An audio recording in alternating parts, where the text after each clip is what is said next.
Hello guys, food lover चॅनलमध्ये तुम्हा सर्वांचं स्वागत आहे। आज मी बनवणार आहे अनियन पराठा आणि त्यासाठी मी बाउलमध्ये 1 कप मैदा आणि 1 कप गव्हाचं पीठ घेतलेलं आहे आणि त्यानंतर मी त्याच्यामध्ये थोडेसे ऑरेगॅनो घातलेले आहेत। एकदम ऑप्शनल आहे, जर तुम्हाला आवडत असतील तर घाला। चवीनुसार मीठ घातलेलं आहे, 1 चमचा साखर घातलेली आहे आणि थोडं थोडं पाणी घालून मी व्यवस्थित डो मळून घेतलेला आहे। थोडंसं आधी साखरेवर पाणी घालून थोडीशी साखर मेल्ट करून घ्यायची आहे आणि मग छानपैकी थोडं थोडं पाणी ॲड करून डो असा आपटून व्यवस्थित मळून घ्यायचा आहे आणि डो थोडासा असा सॉफ्टच ठेवायचा आहे, खूप हार्ड मळायचा नाही आहे। आणि त्यानंतर त्याच्यावर मी थोडंसं तेल ॲड केलेलं आहे, कारण पीठ हाताला चिकटू नये म्हणून। आणि दोन्ही हातांना थोडंसं असं तेल लावून घ्यायचं आहे आणि व्यवस्थित डो आपला पुन्हा एकदा तेलामध्ये मळून घ्यायचा आहे। आणि मग त्यानंतर आपल्याला ज्या साईजचे पराठे बनवायचे आहेत त्या साईजचे छोटे छोटे बॉल्स बनवून घ्यायचे आहेत। तुम्ही बघू शकता मी कसं पीठ मळून घेतलेलं आहे व्यवस्थित आणि असे छोटे छोटे बॉल्स त्याचे बनवून घेतलेले आहेत। आता आपण जे अनियन स्टफिंग आहे ते बनवून घेणार आहोत। तर त्यासाठी मी उभा चिरलेला कांदा घेतलेला आहे बाउलमध्ये आणि तो असा मोकळा मोकळा करून घेतलेला आहे हातानेच। त्यानंतर मी त्याच्यामध्ये 1 चमचा लाल मिरची पावडर घातलेली आहे। जर तुम्हाला हिरवी मिरची कापून घालायची असेल तर घालू शकता। त्यानंतर मी थोडीशी हळद घातलेली आहे, ऑरेगॅनो पण घातलेले आहेत जे एकदम ऑप्शनल आहेत। आणि त्यानंतर मी थोडंसं चवीनुसार मीठ घातलेलं आहे त्याच्यामध्ये आणि व्यवस्थित सगळं काही मिक्स करून घेतलेलं आहे। आणि त्यानंतर मग बारीक चिरलेली जी कोथिंबीर असते ती याच्यामध्ये मी घातलेली आहे आणि कोथिंबीर घातल्यानंतर पुन्हा एकदा हे सगळं व्यवस्थित मिक्स करून घेतलेलं आहे। मिक्स केल्यानंतर आपल्याला जास्त वेळ हे स्टफिंग ठेवायचं नाही आहे, नाहीतर त्याला पाणी सुटतं। तर लगेचच आपण पराठे बनवून घेणार आहोत। 4 प्रकारे मी पराठे बनवून दाखवणार आहे।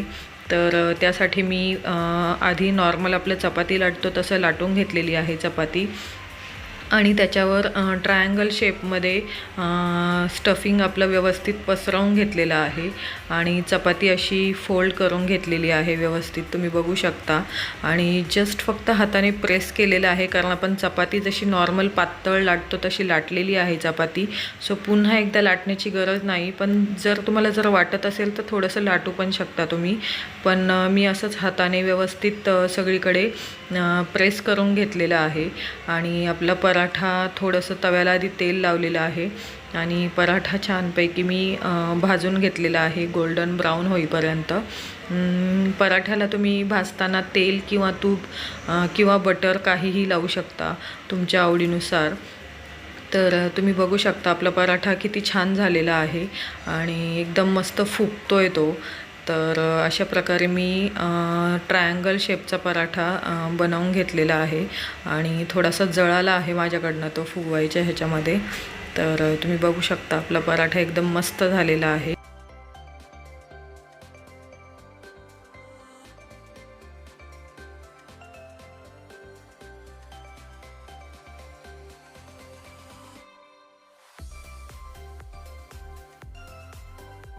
आपण आता दुसऱ्या टाईपने पराठा बनवून घेणार आहोत। तर त्यासाठी पुन्हा एकदा मी नॉर्मल जसं आपण चपाती लाटतो तसा लाटून घेतलेला आहे आणि त्याच्यावर मी आपलं जे अनियन स्टफिंग आहे ते व्यवस्थित सगळीकडे पसरवून घेतलेलं आहे।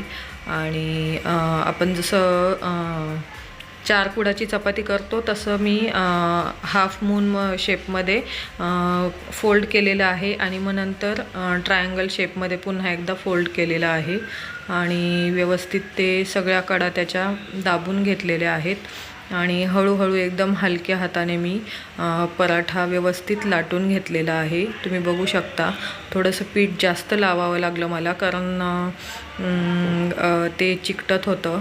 तर अशा प्रकारे मी पराठा व्यवस्थित लाटून घेतलेला आहे आणि तूप लावून व्यवस्थित मी तो भाजून घेतलेला आहे।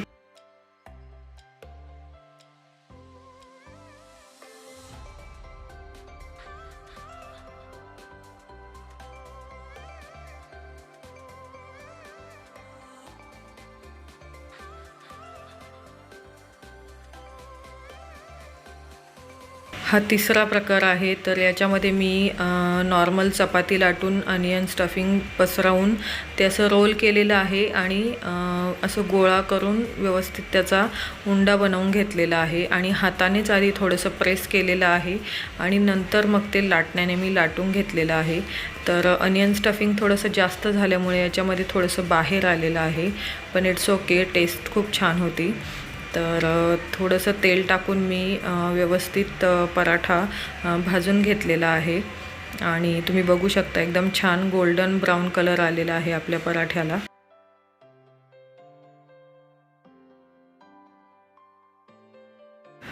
त्यानंतर ही चौथी पद्धत आहे. पुरणपोळी आपण जशी बनवून घेतो, आतमध्ये स्टफिंग भरून उंडा बनवतो, तसंच सेम आपल्याला ही पद्धत फॉलो करायची आहे पुरणपोळीची. आणि पराठा व्यवस्थित लाटून घ्यायचा आहे आणि छानपैकी तेल तूप वॉटेवर जे पण तुम्हाला आवडत असेल ते लावून व्यवस्थित पराठा आपला गोल्डन ब्राऊन होईपर्यंत भाजून घ्यायचा आहे. आणि त्यानंतर मग तुम्ही एखादी भाजी असेल किंवा सॉस, तूप, बटर, जे काही तुम्हाला आवडत असेल त्याच्यासोबत तुम्ही हे पराठे खाऊ शकता. तर जर तुम्हाला माझा व्हिडिओ आवडला असेल तर नक्की माझ्या चॅनलला लाईक करा, शेअर करा, सबस्क्राईब करा. थँक्यू.